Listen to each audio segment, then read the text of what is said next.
오빠 이거 C 2번 가고 가는 거지? C 2번 하고 면접에서 간다는 거지?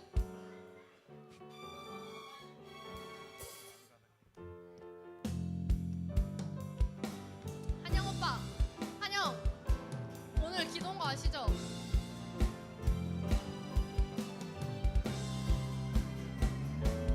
주님은 나라에 이룰 때까지 순례자의 것 멈추지 않.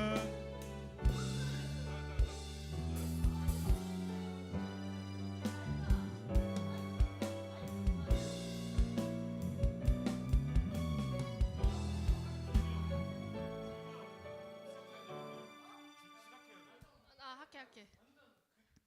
여러분 40분 지나서 할게요. 그냥 잘 기도 알아서 하시고. 네, 여러분 오늘 2024년 2월 11일 예배를 시작하도록 하겠습니다. 오늘 또 설이라 많은 분들이 함께 자리에 참여하지 못했는데 또 우리 이 자리에서 함께 또 기쁘게 찬양하고 예배드리는 시간 되길 원합니다. 다 함께 일어나셔서 찬양하도록 하겠습니다.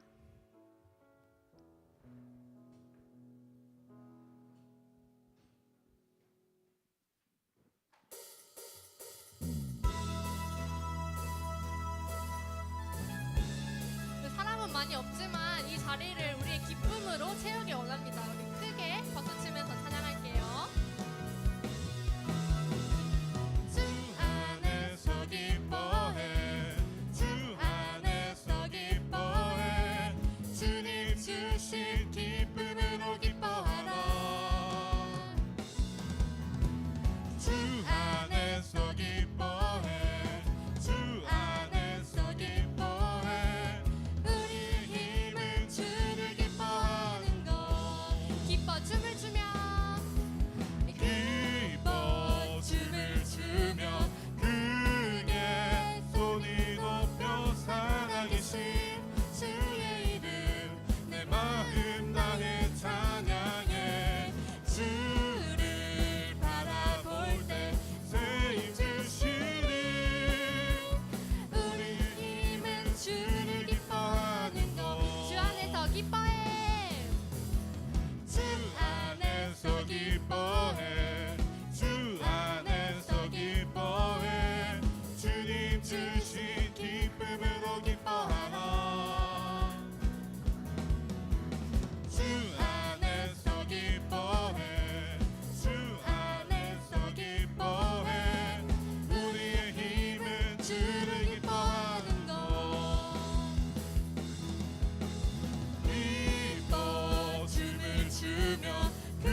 기쁜 마음 계속해서 이어가도록 하겠습니다.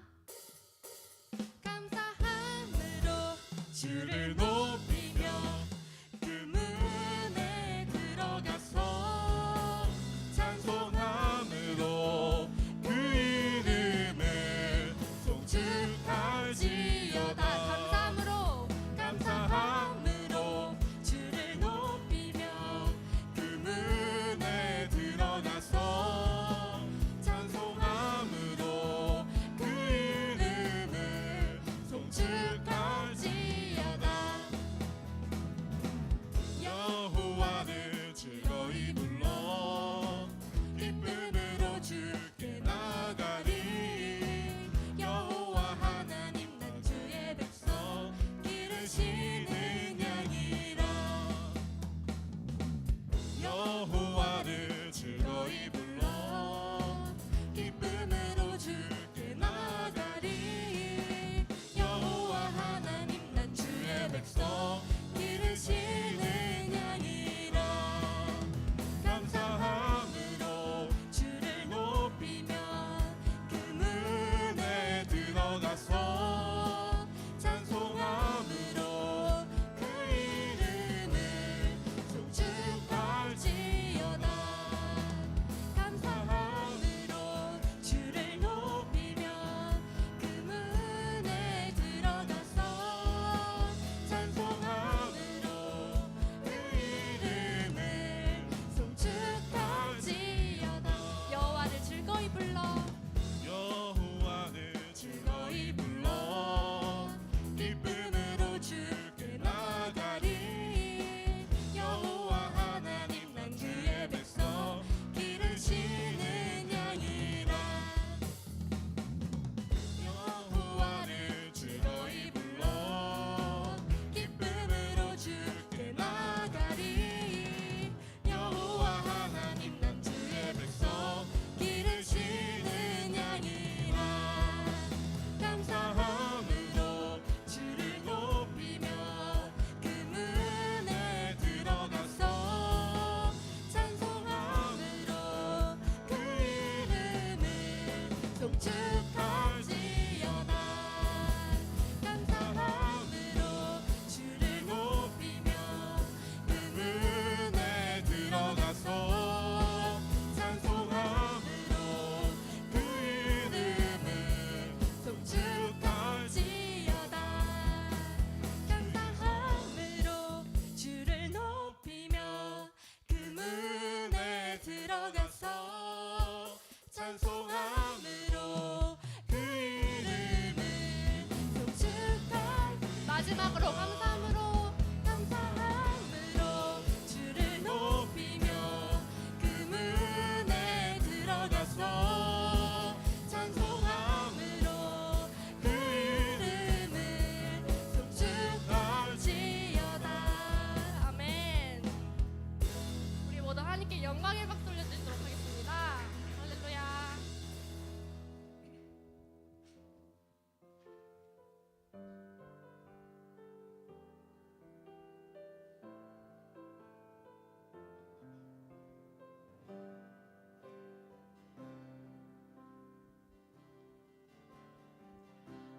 오소서 진리의 성령님 이 땅 흔들며 임하소서. 거짓 같으며 죄악에 무너진 우리 가슴 청케 하소서. 오소서 은혜의 성령님 오소서 은혜의 성령님 하늘 가르고 임하소서. 거룩한 불꽃 하늘로서 임하사 타오르게 하소서. 주 영광 위에 부흥의 불길 타오르게 하소서. 진리의 말씀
성령의 바다 이 땅 가득 불어와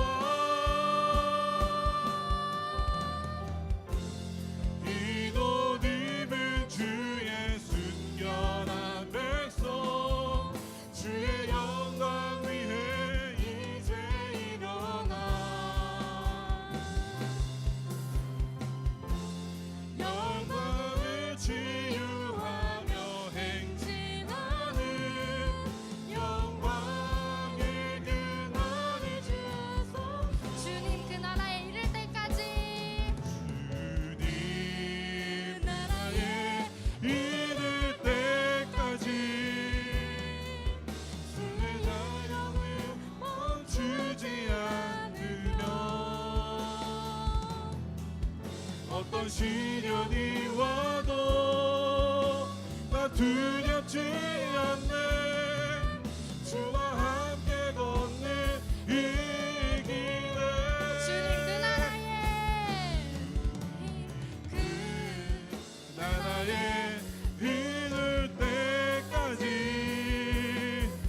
순례의 검을 멈추지 않으며 어떤 시련이 와도 나 두렵지 않네 주와 함께 걷는 이 길에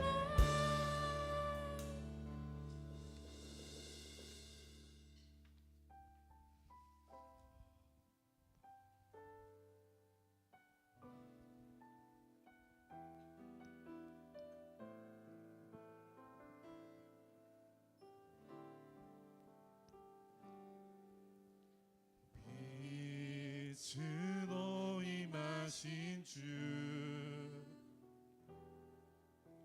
나의 어둠을 비추시네 내 안에 연약함 모두 씻어주시고 나를 귀히 여기사 안으시네 내 삶에 임하신 주 모든 두려움 덮으시네 주 나의 모든 것 주님만 의지하니 눈을 들어 주님만 바라보니 주님을 예배하는 것 주님을 기뻐하는 것 나의 마음과 뜻 다해 주님 더 알기 원하네 주님을 사랑하는 것 주님을 갈망하는 것 나의 유일한 소망이라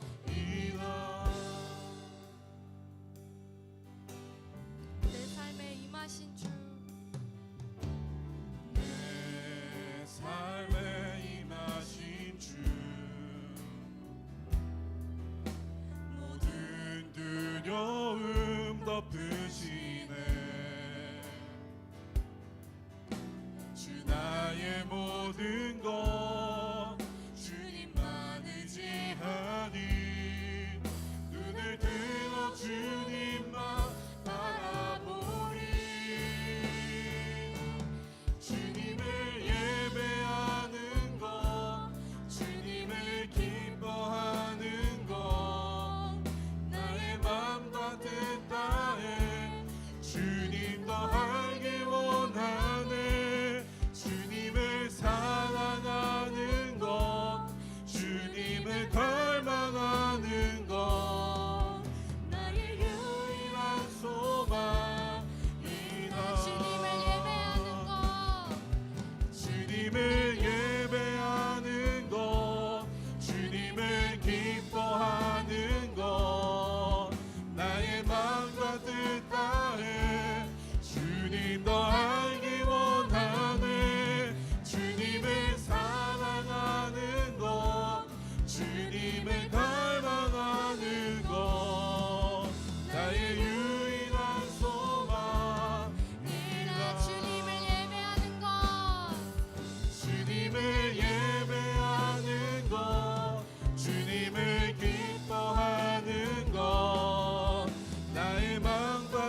수련회를 준비하는 우리 귀중한 손길들, 특히 우리 임원들, 그리고 리더들, 그리고 부장, 부관님, 전도사님을 위해 기도합니다. 아버지, 수련회를 준비하며 수련회에 가서 받을 은혜를 위해 기도하며 아버지, 저희 다 같이 뜨겁게 기도하도록 하겠습니다. 살아계신 하나님 아버지, 감사합니다. 주님, 수련회를 위해 기도합니다. 아버지, 주님 말씀을 준비하시는 하나님 아버지, 그리고 우리를 위해 금식으로 기도하는 우리 모든 임원들, 리더들, 그리고 모든 가운데 아버지, 주님 영광받기 기도합니다. 주여 아버지, 우리 수련회에서 홀로 은혜 받으실 분은 주님 한 분만님을 아버지 잊지 않고, 아버지, 우리가 친교의 시간이 있을 때에도, 예배의 시간이 있을 때에도, 이동의 시간일 때도 아버지, 오로지 우리 마음의 중심이 주님을 바라보길 아버지 간절히 기도합니다. 아버지, 늦게 참석하는 청년 지체들, 아버지, 아직 마음의 문이 열리지 않는 지체들, 아버지 주님 그들 가운데 임하여서 아버지 그들 마음의 문이 열려질 간절히 기도합니다. 아버지, 그들이 아버지 자리에 나오는데 주님 그 발걸음을 인도해 주시고, 특히 아버지 늦게 오는 청년들, 아버지 오늘 그 거리 그 길 가운데 주님 안전을 항상 책임져 주시고 안전을 아주 지켜주시옵소서. 주여 아버지, 1박 2일 아버지 짧지만 그 시간 동안 아버지 우리의 목적이 아버지 오로지 신고가 되는 것이 아니라 아버지 주님 만나는, 주님을 인격적으로 만나는 그 놀라운 성령의 은혜를 경험할 수 있는 그 놀라운 시간 되게 하여 주시옵소서. 주여 아버지, 주님 한 분 홀로 영광 받으소서. 아버지 주님, 우리가 영광 돌리시는 정말 주님 한 분만입니다. 아버지, 주여 아버지 은혜 받아 주시옵소서. 주여 아버지 이끌어 주시옵소서.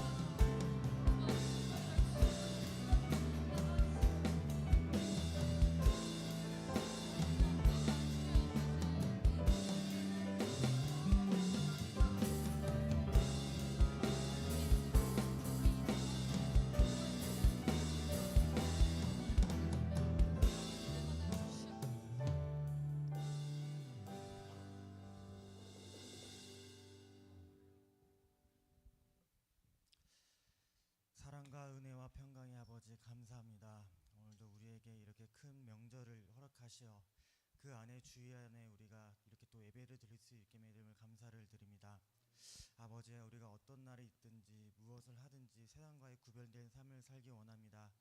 기쁠 때나 슬플 때나 세상 사람과 똑같이 방탕하며 그 모든 것을 내가 잘한 것으로 돌리며 모든 것이 내가 잘난 탓으로 돌리는 것이 아닌, 주님께서 허락하셔서 모든 것이 주님께서 인도하시고 모든 것을 주님께서 이끌어서 모든 것이 이 행하던 모든 기쁜 일이 있는 것을 오로지 주님께만 공로를 바치옵니다. 아버지, 우리가 세상과의 다른 삶을 통해서 우리가 앞으로 아버지를 닮아가고 주님을 닮아가며 주님께 동행하는 삶을 살게 하여 주시옵소서.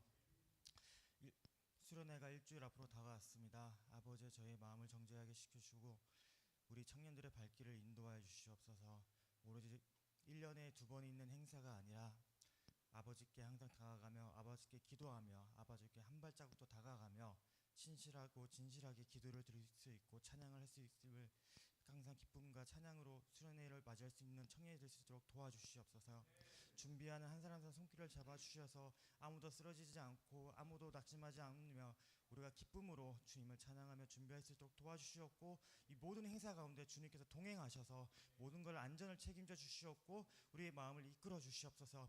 은혜를 받기 원합니다. 찬양과 찬양을 얻기 원합니다. 말씀을 듣기를 원합니다. 아버지께 말씀의 은사를 도와주셔서 우리가 주님의 말씀을 통해 우리가 조금 더 다가갈 수 있도록 도와주시옵소서. 많은 발길들이 주님께 앞으로 나와 수련회에 같이 참여하여 찬양하기 원하옵고, 이 모든 말씀 살아계신 예수님 이름으로 기도드렸습니다.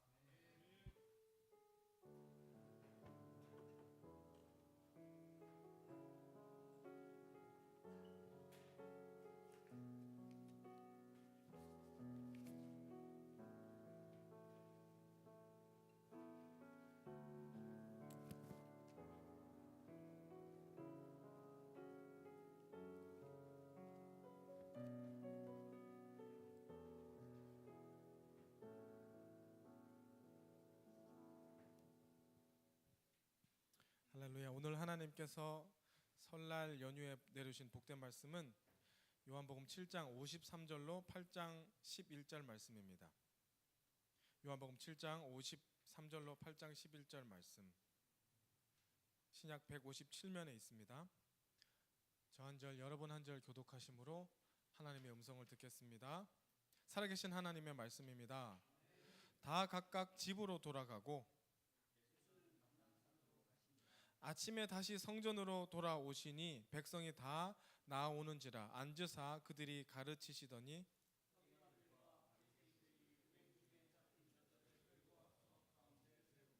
예수께 말하되 선생이여 이 여자가 간음하다가 현장에서 잡혔나이다.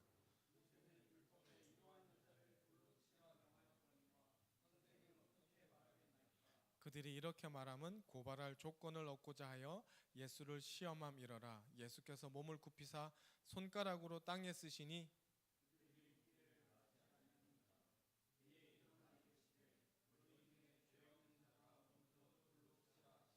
다시 몸을 굽혀 손가락으로 땅에 쓰시니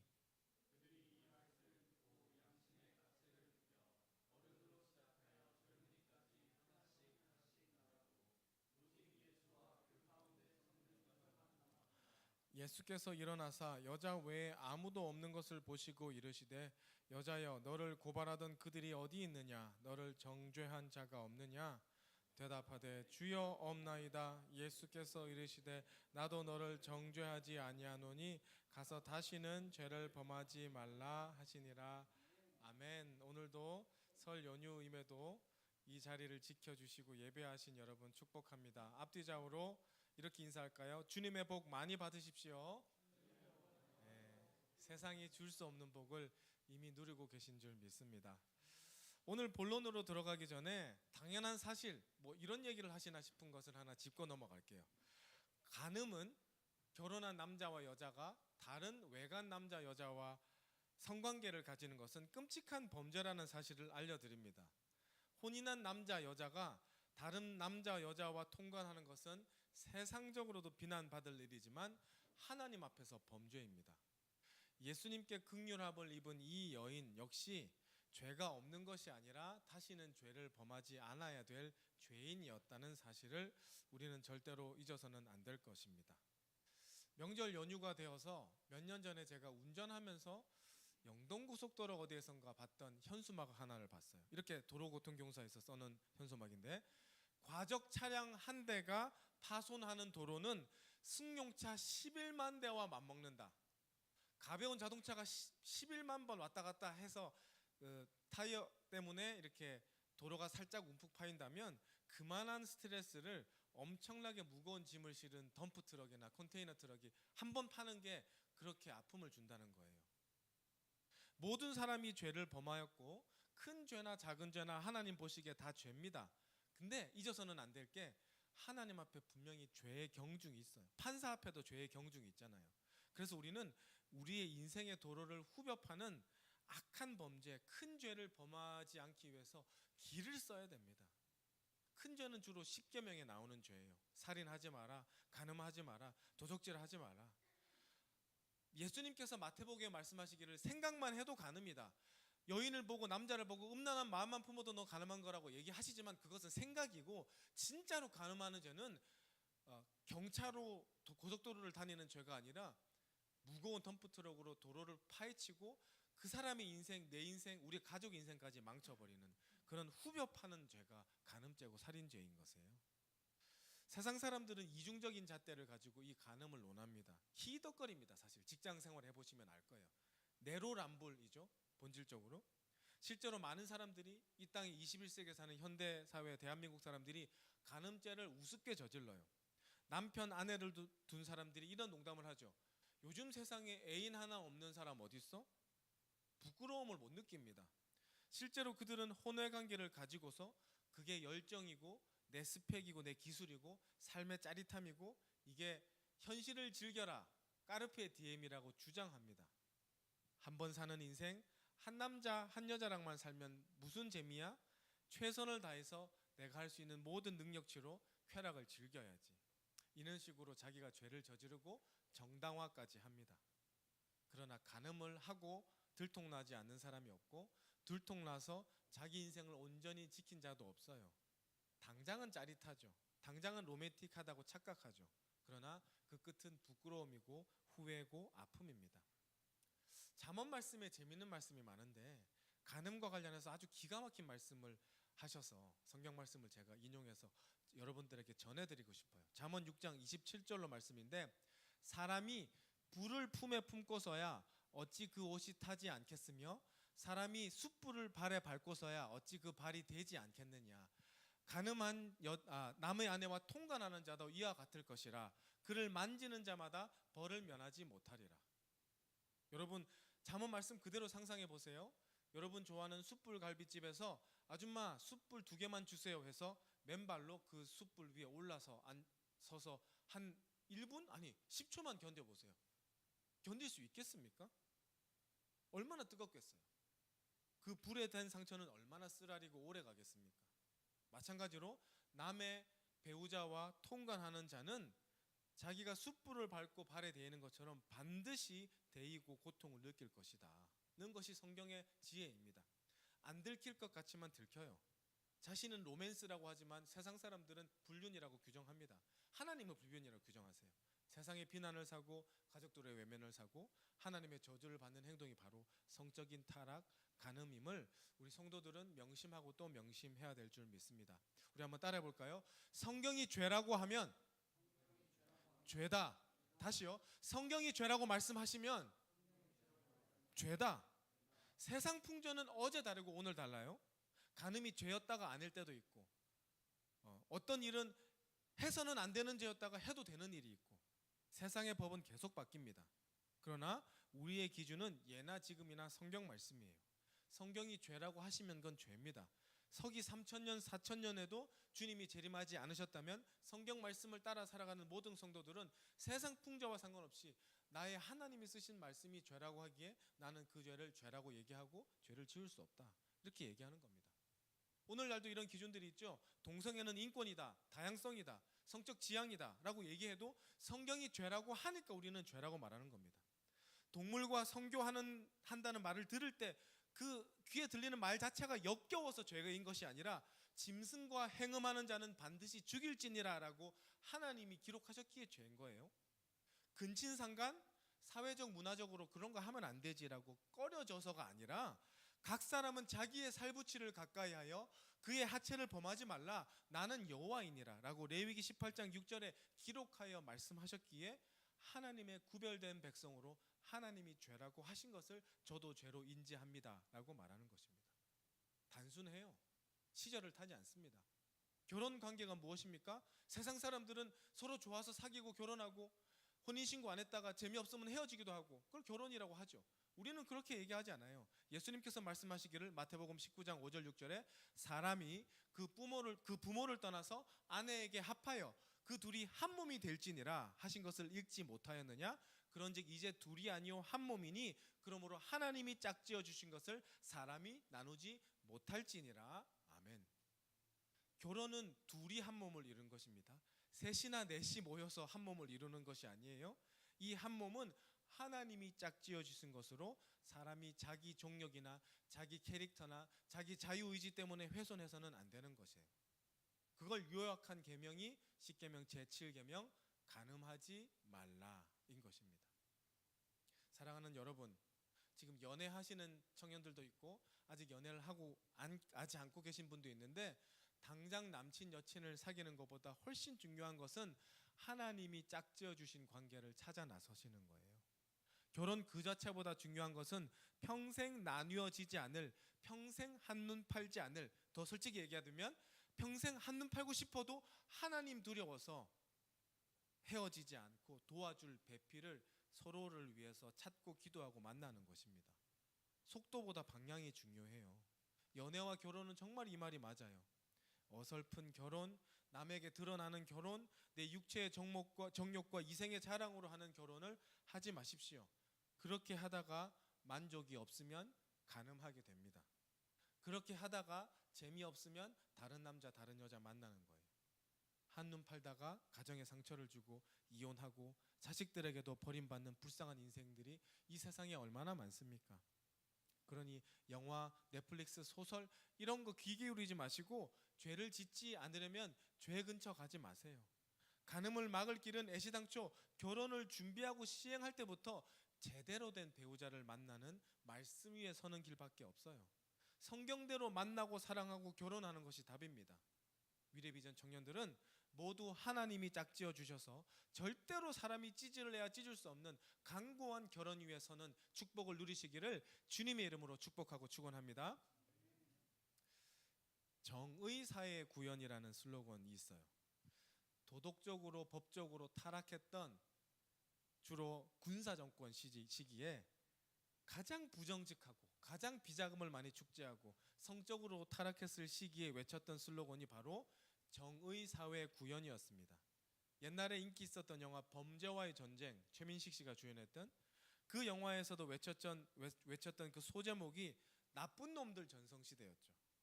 범죄와의 전쟁을 선포한 그 정권이 사실은 나쁜 녀석들이 활개를 치는 시절이었다는 아이러니를 영화가 잘 드러내줍니다. 예나 지금이나 정의롭지 않은 권력자들이 더 자기의 치부를 감추기 위해서 정의, 정의 이렇게 외치는 것을 볼 수 있어요. 오늘 여러분들은 그런 사람들을 만나고 있습니다. 바로 요한복음 8장에 나타나는 예수 그리스도 앞에 가늠한 여인을 질질 끌고 와서 심판대에 세우는 사람들입니다. 외식한 자들이죠. 겉으로는 의로운 척하지만 안에는 어떤 선한 의도도 없는 분이 바로 이 사람들입니다. 근데 이 여인들을 끌고 성전뜰에 세운 남자들의 행위는 간음이라는 죄를 저지른 이 여인보다 훨씬 커요. 율법은 간음한 사람을 죽이라고 합니다. 근데 간음은 혼자서 합니까? 혼자서 간음할 수 있는 사람 있나요? 없어요. 이 여인의 상간남은 어디 있습니까?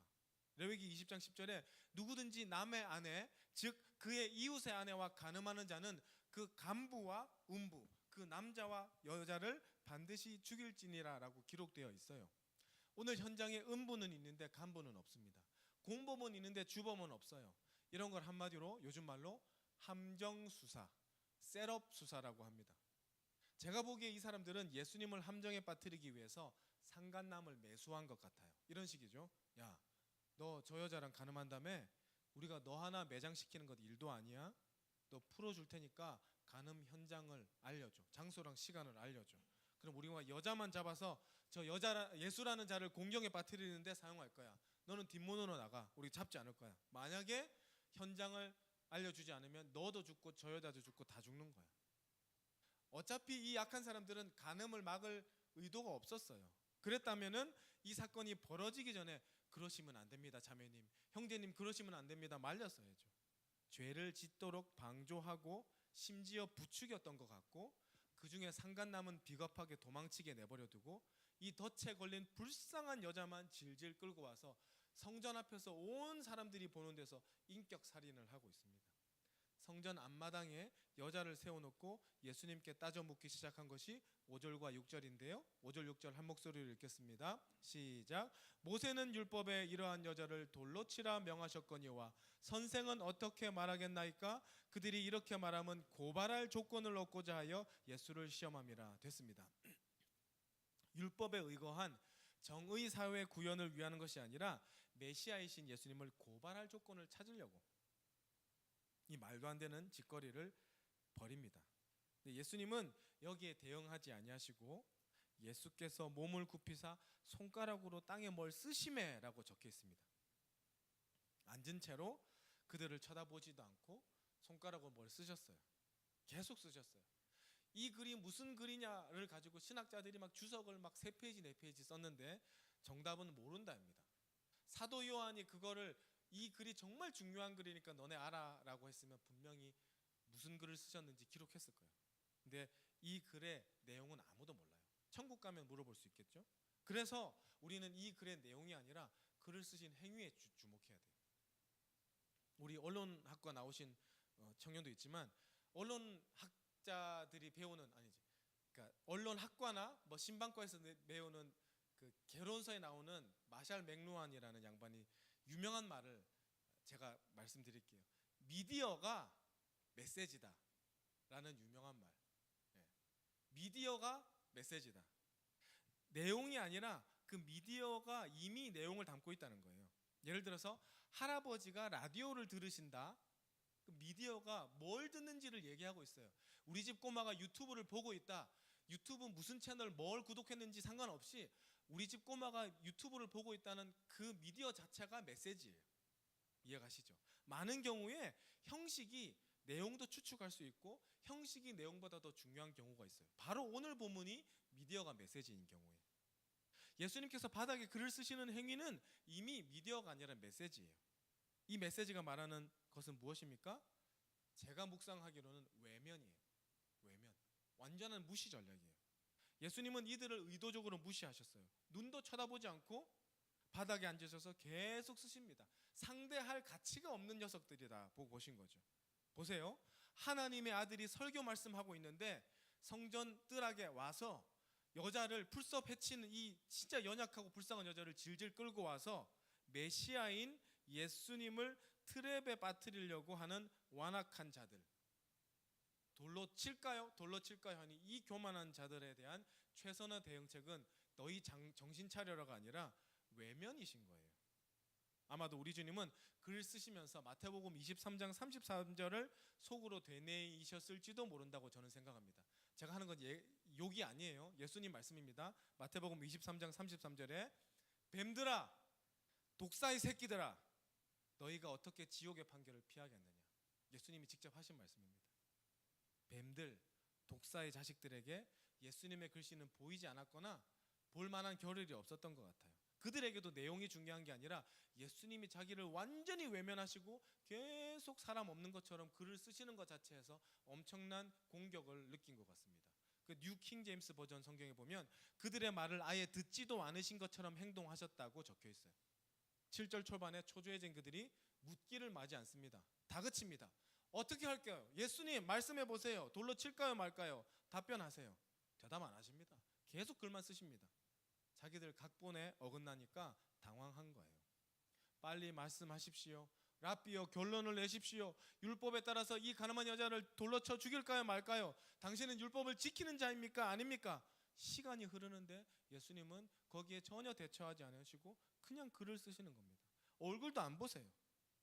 이 사람들은 이미 기선을 제압당했어요. 눈빛이 흔들립니다. 서로 툭툭 치면서 수군거립니다. 야 어떻게 된 거야? 이렇게 함정파면 된다며. 이제 어떻게 해야 돼? 무리가 우왕좌왕하고 있을 때 그제서야 예수님께서 쓱 일어나셔서 그들을 쓱 훑어보세요. 짧은 시간이었지만 그들의 눈이 뻥 뚫리는 것 같은 두려움을 느꼈을 것 같습니다. 예수님이 딱 한 말씀 하시는데 모두가 알아들을 수 있도록 나지막하지만 강력하게 말씀하시는 게 요한복음 8장 7절 그 유명한 7절 말씀 다 한 목소리로 읽습니다. 시작. 너희 중에 죄 없는 자가 먼저 돌로 치라. 이 한마디에 다 담으셨어요. 돌직구를 날리신 거예요. 그래 좋다. 율법에 따라 이 여자 치자. 조건이 있어. 너희 중에 죄 없는 자. 오늘 이 사람을 돌로 칠 만큼 거룩한 자만 쳐. 율법을 목숨 걸고 준수한다는 자들이 간음을 방조해? 상간남은 도망치게 내버려뒀고 힘없는 여자만 비겁하게 여기 질질 끌고 와? 너희들 이 여인 끌고 오면서 무슨 생각했어? 무슨 음탕한 생각했어? 성전뜰에서 지금 무슨 일을 벌이고 있니? 너희 지금 무슨 생각하고 있니? 어제 무슨 짓 했어? 너희 젊은 시절에 얼마나 부끄러운 일 했는지 스스로가 잘 알 거야. 그러니 이 여인을 돌로 칠 만큼 하나님 앞에서 흠없고 거룩할 자신이 있으면 군중 뒤에 숨지 말고 군중 심리에 모여있지 말고 그 사람이 먼저 나와서 돌 들어서 이 사람 쳐. 그리고 다시 앉으세요. 다시 허리를 숙이고 뭘 쓰십니다. 아예 상종을 안 하시는 거예요. 성도 여러분, 우리 예수님이 정말 멋진 분 아니십니까? 강자들에게 강하고 약자들에게 한없이 은혜로우신 우리 주님의 이 풍모, 이 기세, 정말로 인간적으로도 찬양받기 합당한 분 아니세요? 우리 주님은 진정으로 주님이십니다. 우리 함께 고백해 보겠습니다. 주님은 주님이시다.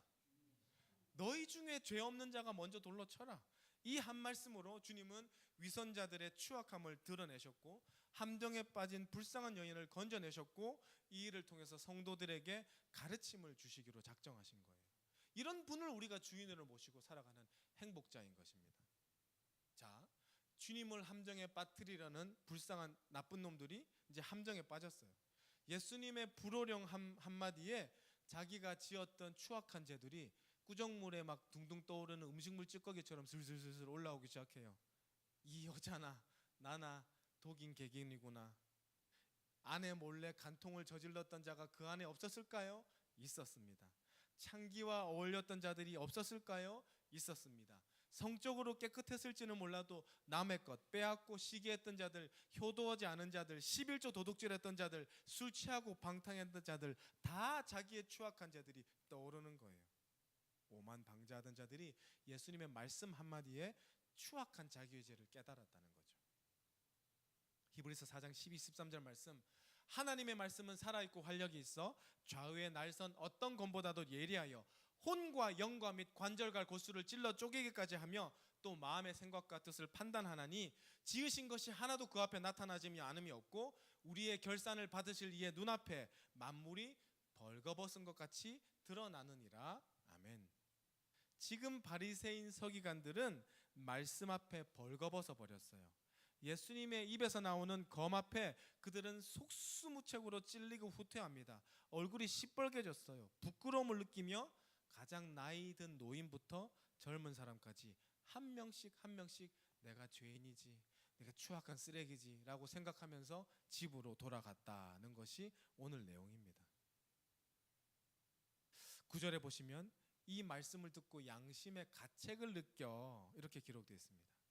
양심의 가책, 저는 이와 유사한 것을 창세기 유다에게서 느껴요. 창세기 38장에 보면 유다라는 사람한테 세 아들이 있었는데 세 아들의 이름은 엘 오난 셀라예요.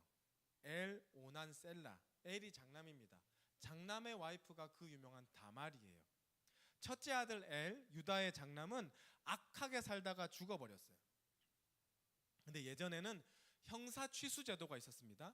형이 돌아가면 그 형님의 가문을 이어주기 위해서 동생, 그러니까 도련님이 형수랑 결혼을 하는 거예요. 결혼을 해서 대를 이어주는 형사 취수 제도가 있었습니다.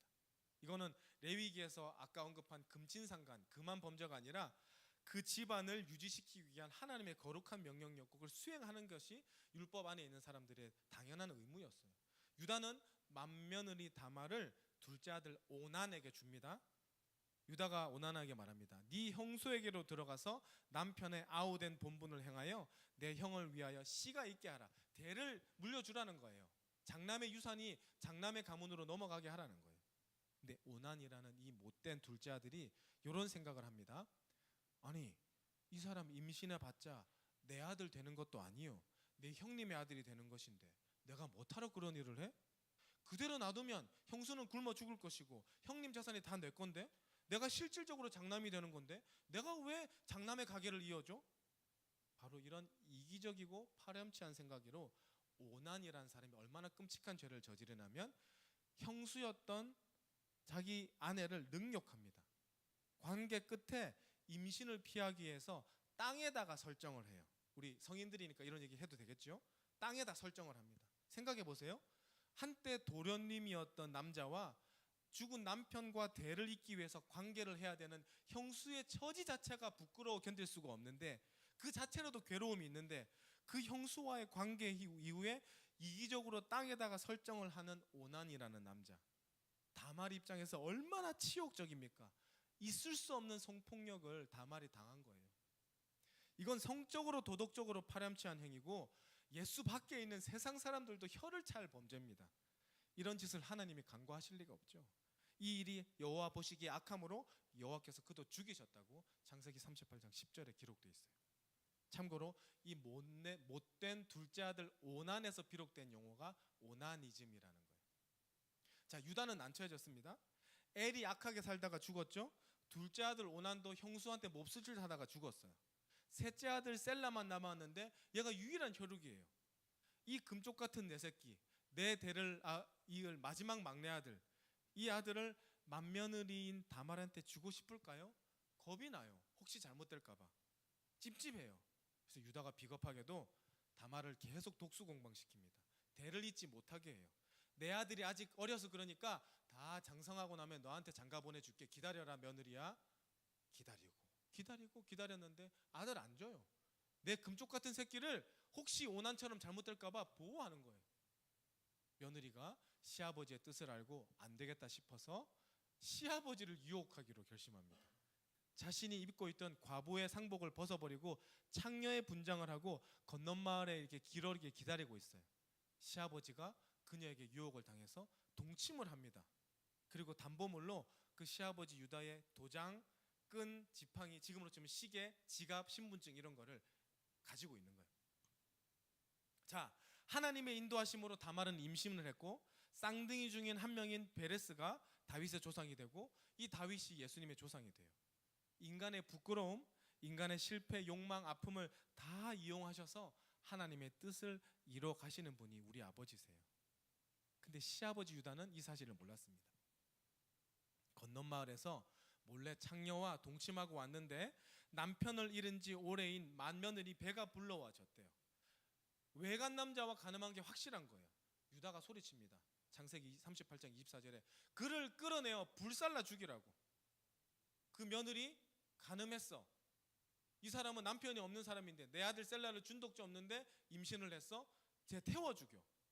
가늠한 며느리, 집안의 명예를 실추시키고 하나님의 명령을 어긴 며느리를 불태워 죽이라는 무서운 말을 자기도 알지 못하고 유다가 내뱉는 겁니다. 화가 머리끝까지 났어요.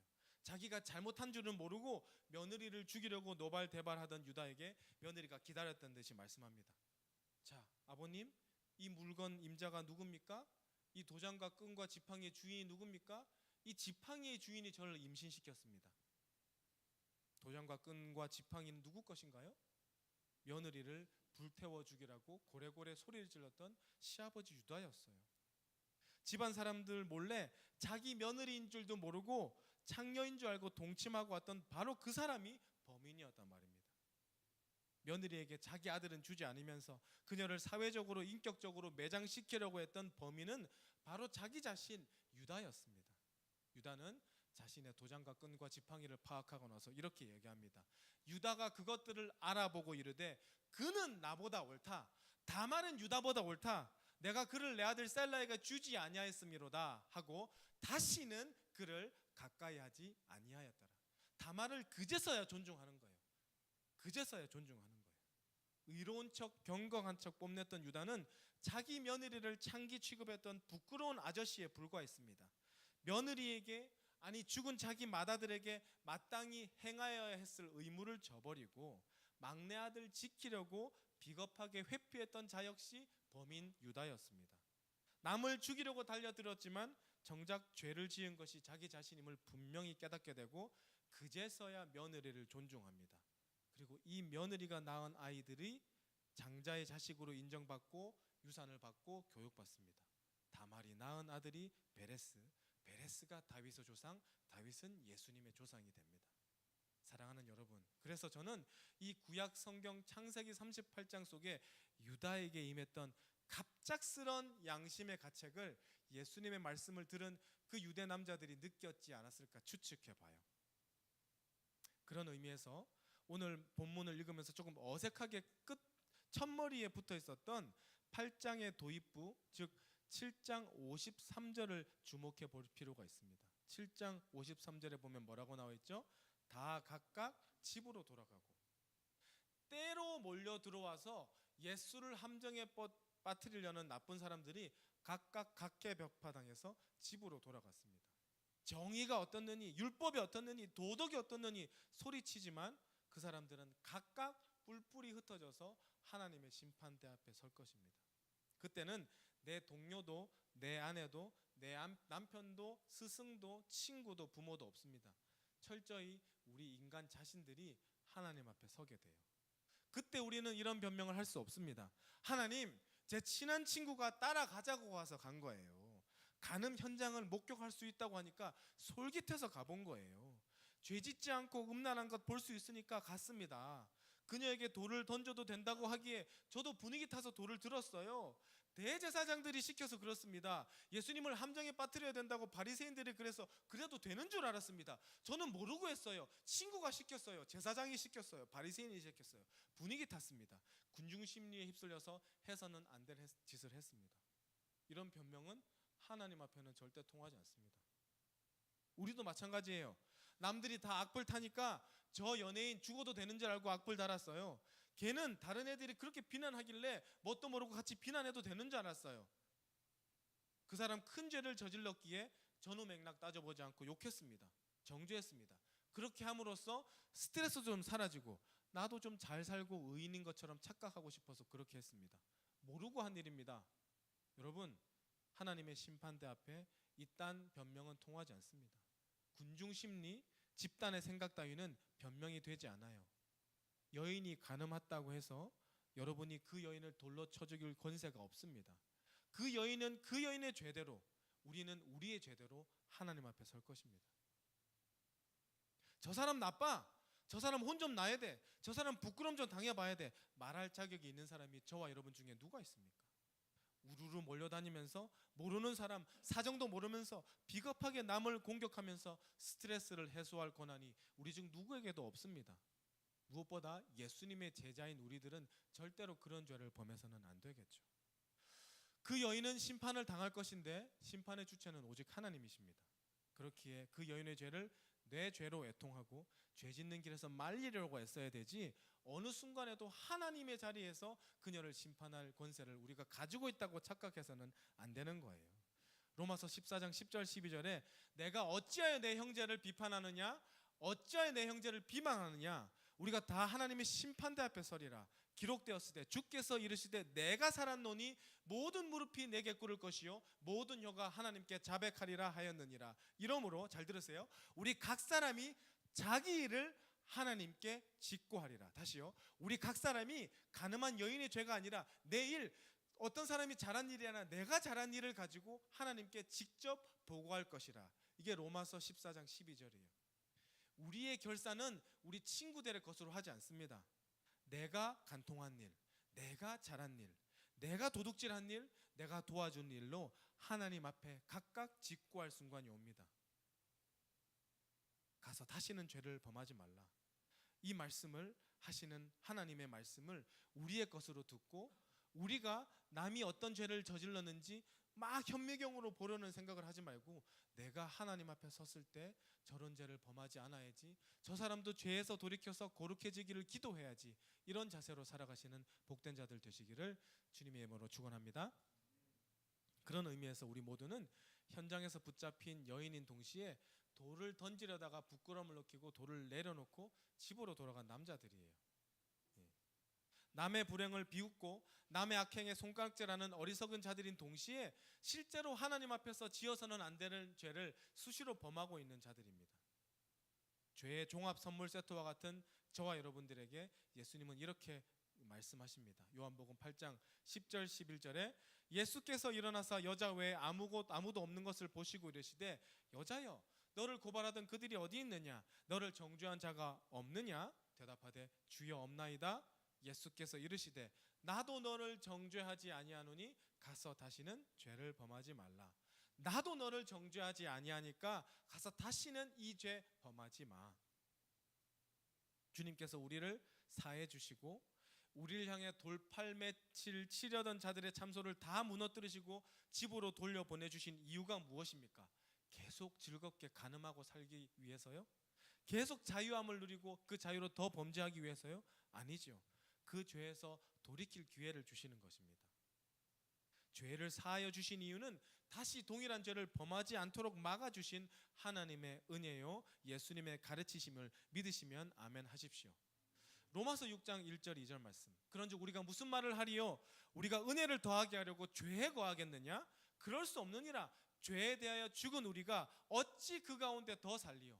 죄에 대해서 십자가에 못 박았으면 이제 그 죄를 안 저지르고 실패하여도 다시 일어서서 몸부림치고 싸워야지, 어떻게 내 죄가 사해졌으니까 계속 똑같은 죄 저질러야지, 이런 망발을 할 수 있냐는 겁니다. 여러분, 근데 죄를 끊는 게 어려워요. 제가 이렇게 말을 하지만 동일한 죄를 많이 범합니다. 여러분도 마찬가지예요. 가늠한 사람이 또 가늠할 확률이 높습니다. 음주운전한 사람이 또 음주운전할 확률이 높아요. 도박에 빠진 사람은 돈 생기면 또 도박하러 갑니다. 한 사람이 여러 가지 종합 선물 세트로 죄를 짓지 않아요. 보통 자신한테 취약한 죄가 한두 개 있어요. 그 계속 반복해져 있습니다. 예수 믿어도 오래오래 끊기 못하는 경우가 많아요. 그러면 우리는 어떻게 이 죄를 이길 수 있습니까? 내 의지로 안 되는 걸. 제가 오래전에 직장 생활하면서 함께 한 1년 정도 일했던 정신과 의사분이 강조하셨던 표현이 떠오르더라고요. 감동이 없으면 사람이 바뀌지 않는데요. 불량 청소년이 너 이거 해야 돼 저거 해야 돼 한다고 사람이 달라지지 않아요. 자기가 사고 치고 경찰서 들락날락하고 겨우 집에 왔는데 어머니가 자고 있는 자기 머리를 쓰다듬으면서 누구야 누구야 이렇게 눈물 흘리면서 기도하는 모습을 보고 그제서야 내가 이렇게 살면 안 되지. 어머니의 사랑에 미안함을 느낀 감동을 느낀 청소년이 드디어 제대로 된 삶을 살게 되더라. 그런 일이 없으면 사람은 좀처럼 바뀌지 않더라라는 게 유명한 정신과 의사의 진단이었습니다. 제 경험상으로도 그래요. 우리가 취약점을 가지고 있는 동일한 죄를 계속 저지르는데 그거 우리 의지로 잘 안 바뀝니다. 아이고 죽다 살아났으니까 다시는 죄 범하지 말아야지. 반듯하게 살아야지. 이렇게 하지 못하고 이번에는 들키지 말아야지. 이런 수준에서 머무를 때가 많아요. 근데 많이 탕감받았다는 사실을 깨닫는 자들은 많이 사랑합니다. 많이 사랑한 자는 내 힘으로 이길 수 없는 죄도 이겨요. 나는 죄인이고 나는 가만히 놔두면 또 그 죄를 짓게 생겨 먹었지만 나를 위해 십자가에 달리신 예수님의 사랑이 너무 크시고 예수님이 나를 너무 존중해 주시기 때문에 나는 쓰레기지만 나는 이런 쓰레기 같은 죄를 더 지을 수 없어. 왜냐하면 내 죄를 사해 주신 예수님이 나를 너무 사랑해 주셨거든. 내 죄악이 1만 달란트인데 그거를 탕감해 주시느라고 너무 아프셨거든. 예수님이 나를 범죄로부터 낫게 해주시고 치유해 주시고 죄 짓지 않게 해주실 거야. 이렇게 고백하는 사람들만이 예수님의 능력으로 죄에서 돌이키는 거예요. 간음, 음란죄, 도박죄, 술 취하는 죄, 방탕하는 죄, 교만의 죄로부터 돌이키는 거예요. 반복적으로 괴롭히는 죄들이 있습니까, 여러분? 회개도 안 되고 회개도 안 되는 죄 있어요? 나는 너를 정죄하지 않으니 가서 다시는 죄를 범하지 말라고 하신 예수님을 깊이 묵상하십시오. 히브리서 12장 2절에 믿음의 주여 또 온전하게 하시는 이는 예수를 바라보자. 그는 그 앞에 있는 기쁨을 위하여 십자가를 참으사 부끄러움을 개의치 아니하시더니 하나님 보좌 우편에 앉으셨느니라. 믿음의 시작점도 예수님이고 우리가 실패해도 다시 일으켜 주실 분도 예수님이에요. 이 사실을 묵상하고 나 같은 죄인 살리신 예수님의 공로를 생각할 때 우리는 그 죄를 이길 힘이 있습니다. 내 단련, 내 묵상, 내 수련, 내 정신무장으로는 죄를 못 이깁니다. 오직 예수가 나 같은 죄인을 위해서 감내하셨던 그 고통을 묵상할 때에 우리는 예수님이 싫어하시는 그 죄를 다시는 범죄하지 않는 간음하다가 구출받은 여인이 되는 것입니다. 믿음의 주요 온전하게 하시는 예수를 바라봅시다. 예수를 바라보시면 예수를 깊이 바라보시고 십자가에 달려 계신 예수님의 처참한 모습을 생각할 때에 내가 예수 때문에 이까지 죄 끊어버린다 선포하게 될 날이 올 줄 믿습니다. 쓰러져도 다시 일어나서 예수 때문에 많이 탕감받은 간음하다가 현장에 붙잡힌 여인처럼 주님이 나를 살려주셨지 부끄러움에서 건져주셨지 이렇게 기도할 때에 예수님의 능력으로 우리가 끊지 못했던 죄도 다 끊어버리고 거룩한 자로 나아가는 위례배전 청년들 될 줄 믿습니다. 기도하겠습니다. 공의로우신 하나님, 오늘 간음하다가 현장에 붙잡힌 여인을 통해서 죄는 미워하되 죄인을 용서하기를 원하시는 하나님의 긍휼하심을 또 한 번 확인합니다. 우리도 죄는 미워하되 형제 자매를 정죄하지 않게 하시고 우리 스스로가 하나님이 된 것처럼 남을 심판하는 악한 일을 행하지 않도록 우리의 심령을 겸비케 해 주옵소서. 우리가 숨을 거둘 때에 우리 각자가 홀로 주님 앞에 짓고 할 날이 올 것입니다. 그때에 남을 비방하고 남을 저주하고 험담했던 일들로 주님께 책망받지 않게 하옵소서. 오직 형제를 위해 기도하고 나 자신의 거룩함을 위해서 몸부림치고 애를 쓰며 주님의 이름을 전하였던 것만으로 칭찬받을 수 있는 복된 성도들 되도록 우리 청년들 인도하여 주옵소서. 우리 마음속에 반복되는 죄, 자꾸만 지고 있는 죄를 주님만 아십니다. 가서 다시는 죄를 범하지 말라 하셨는데 또 범하고 또 범하여 이제는 부끄러워 미칠 지경입니다. 오 주여 불쌍히 여기시고 죄를 이길 힘을 주옵소서. 그 힘은 내 경건, 내 노력이 아니라 오직 지극한 예수님의 사랑에 감격하는 마음임을 명심하여 죄를 이기는 능력도 믿음의 주여 또한 온전하게 하시는 인 예수로부터 나오는 것을 확실히 믿고 사용하게 하옵소서. 이 모든 말씀 우리 주 예수님 이름으로 기도드립니다. 봉헌하시겠습니다.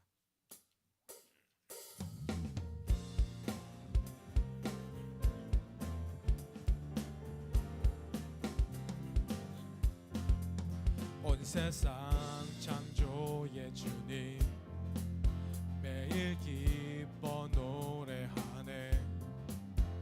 우릴 향한 주님의 계획으로 나와 동행하시네. 모든 만물 지으시고 온 세상 다스리는 분, 우릴 향한 주님의 계획하심 나 그 길을 따라가리.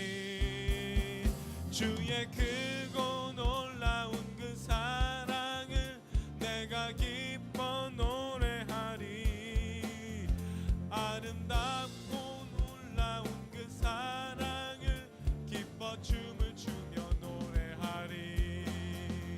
주의 크고 놀라운 그 사랑을 내가 기뻐 노래하리. 아름답고 놀라운 그 사랑을 기뻐 춤을 추며 노래하리. 기도하시겠습니다. 감사함으로 그 문에 들어가며 찬송함으로 그의 궁정에 들어가서 그에게 감사하며 그의 이름을 송축할지어다. 아멘. 우리에게 모든 것 허락하신 주님 감사드립니다. 우리가 주님의 궁정에 들어가 이렇게 찬양하고 기도할 수 있게 해주심을 찬송합니다. 오늘도 이 기쁜 마음으로 주정헌금과 11조 선교헌금과 감사헌금 드리오니 기뻐 받아 주옵소서. 오 주님, 우리 삶에 연약함이 있고 실족함이 있을지라도 우리를 놓치지 않는 그 손길을 의지하여 이번 한 주 시작합니다. 명절을 지나 이번 주 수요일부터 제2수요일 사순절이 시작됩니다. 주님의 고난 묵상하며 겸비하며 금식하여 주님을 더욱 찾게 하시고 그 가운데 우리 청년 지체들이 무럭무럭 영적으로 성장하여 세상과 싸워 이기는 용사들로 되게 하여 주옵소서. 수련회를 앞두고 있습니다. 많은 청년들이 와서 안전하고 은혜로운 시간 보내게 하시고 기도의 밤에 성령의 불을 받고 변화받고 새 사람 되게 하옵소서. 우리 안에 놀라운 사랑이 넘쳐 흐르게 하셔서 우리 스스로가 달라진 나 자신에 대해 놀라며 하나님 더욱 찬양케 하옵소서. 우리 위해서 수고하시는 부장부감님 축복하시고 우리 위해서 애쓰시고 늘 중보하시는 우리 담임 목사님과 장로님들에게 기름 부어 주셔서 어려운 일들 다 형통케 하시고 가정의 문제, 사업의 문제 주님께서 풀어주셔서 더 힘차게 주님 충성할 수 있는 위례비전 성도들 되게 하여 주시옵소서. 해외에서 고향을 등지며 열심히 주의 복음을 전하는 선교사님 축복하시고 시골교회 목사님들에게도 그 자리를 지키게 하신 하나님 찬양하며 잘 지낼 수 있는 명절 되게 하여 주시옵소서. 우리의 부족함을 연약함을 강함으로 존귀함으로 바꿔주실 고마우신 예수님 이름으로 감사히 기도드립니다. 아멘. 하늘에 계신 우리 아버지, 아버지의 이름을 거룩하게 하시며 아버지의 나라가 오게 하시며 아버지의 뜻이 하늘에서와 같이 땅에서도 이루어지게 하소서. 오늘 우리에게 일용할 양식을 주시고 우리가 우리에게 잘못한 사람을 용서하여 준 것 같이 우리 죄를 용서하여 주시고 우리를 시험에 빠지지 않게 하시고 악에서 구하소서. 나라와 권능과 영광이 영원히 아버지의 것입니다. 아멘.